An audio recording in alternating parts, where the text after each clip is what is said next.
জাতীয় সংসদ নির্বাচন উপলক্ষে সরকারের ঘোষিত টানা ৫ দিনের ছুটি শেষে রাজধানীমুখী হয়েছেন কর্মজীবী, পেশাজীবী ও শ্রমজীবী মানুষ। সকাল থেকে দেশের বিভিন্ন জেলা ও বিভাগ থেকে ঢাকাগামী বাস, ট্রেন ও লঞ্চে ছিল উপচে পড়া ভিড়। মহাসড়কগুলোতে দেখা গেছে বাড়তি যানবাহনের চাপ। ছুটি কাটিয়ে কর্মস্থলে ফিরতে গিয়ে ভোগান্তির কথাও জানিয়েছেন অনেকে। তবে প্রশাসন বলছে যানজট নিয়ন্ত্রণে প্রয়োজনীয় ব্যবস্থা নেওয়া হয়েছে। রাজধানীতে কর্মচাঞ্চল্য ধীরে ধীরে স্বাভাবিক ছন্দে ফিরছে।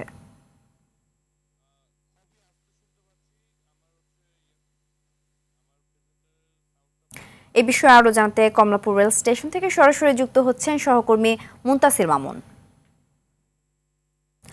মুনতাসির, এই মুহূর্তে রাজধানীমুখী মানুষের যাত্রার পরিস্থিতি কেমন দেখছেন জানাবেন?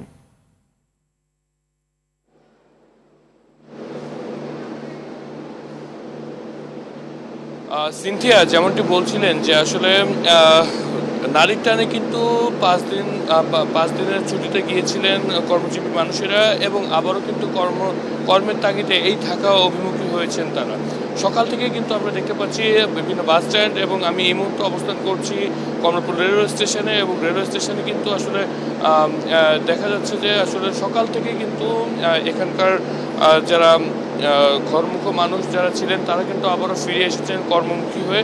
এবং যদি একটু দেখানোর চেষ্টা করি যে এই মুহূর্তে একটু ট্রেন কিন্তু এসেছে, এবং ট্রেন থেকে কিন্তু আসলে যারা যাত্রী রয়েছেন তারা কিন্তু আসলে কিছুক্ষণ আগেই নেমেছেন, এবং তারা কিন্তু তাদের সাথে যখন আমরা কথা বলেছিলাম তারা কিন্তু বলছেন যে আসলে নারীর টানে তারা বাড়ি ফিরেছিলেন, এবং বাড়ি ফিরে কিন্তু বাড়ি থেকে আবার যখন আসলে কর্মস্থলে আসছেন তখন কিছুটা মন খারাপ থাকলেও কিন্তু আসলে অনেকটাই উচ্ছ্বসিত। তবে আইনশৃঙ্খলা বাহিনীর সাথে আমরা কথা বলেছিলাম, সেখানে কিন্তু তারা বলেছেন যে আইনশৃঙ্খলা বাহিনী সদা তৎপর রয়েছে যে কোনো ধরনের অপ্রীতিকর ঘটনা এড়ানোর জন্য। এবং যদি বলার চেষ্টা করি যে আসলে যতই সময় গড়াচ্ছে ততই ট্রেনগুলো আসছেন, এবং ঘরমুখো মানুষ যারা ছিলেন তারা কিন্তু আবারও কর্মমুখী হয়ে ফিরছেন। তো সার্বিক পরিস্থিতি যদি আপনাকে এখানকার এখন জানাতে চাই যে আসলে এই মুহূর্তে কমলাপুর রেলওয়ে স্টেশনে কিন্তু যারা কর্মজীবী মানুষ রয়েছেন তারা কিন্তু ঢাকায় ফিরেছেন অনেকেই, এবং সারাদিন ব্যাপী আজকে ফিরতে থাকবেন বলেও আমরা জানতে পেরেছি। তো এই ছিল আসলে কমলাপুর রেলওয়ে স্টেশন থেকে আমার কাছে সর্বশেষ তথ্যাদি। ধন্যবাদ। এই মুহূর্তে আশুলিয়া থেকে সরাসরি যুক্ত হচ্ছেন সহকর্মী ওমর ফারুক।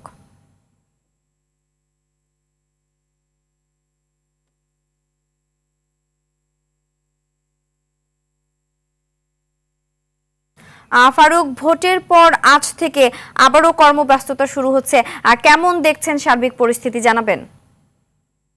চিন্তে আপনাকে ধন্যবাদ। আমি এই মুহূর্তে রয়েছি নবীনগর চন্দ্রা মহাসড়কের যে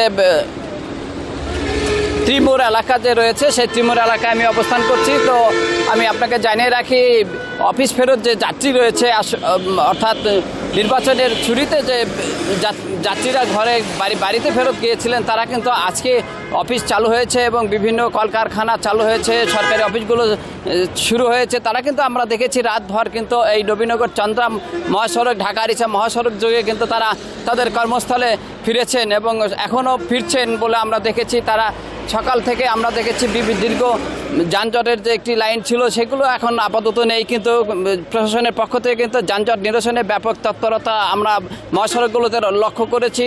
তো এবার নির্বাচনে কিন্তু তারা শান্তিপূর্ণ ভোট প্রদান করে ঈদের মতোই তারা আনন্দে কিন্তু কাটিয়েছেন এবারের ছুটি। তারা এমনটাই জানিয়েছেন যাত্রী সাধারণ আমাদেরকে যেটা জানিয়েছেন, আমরা কথা বলেছি, তারা এবারে একটি ঈদের মতো আনন্দঘন মুহূর্ত কাটিয়ে তাদের পছন্দের প্রার্থীকে ভোট প্রদান করে তারা আজকেই তাদের প্রথম কর্মদিবস শুরু করবেন, এবং তারা বেশ উৎফুল্ল মেজাজে রয়েছেন, এবং তারা আনন্দিত। তারা শান্তিপূর্ণ একটি ভোট উপহার দিয়ে তারা তাদের যে কর্মস্থল সেখানে ফিরে আসতে পেরেছেন। তো চিন্তিয়া, আমার কাছে এই ছিল ঢাকা আরিচা মহাসড়কের নবীনগর থেকে সর্বশেষ।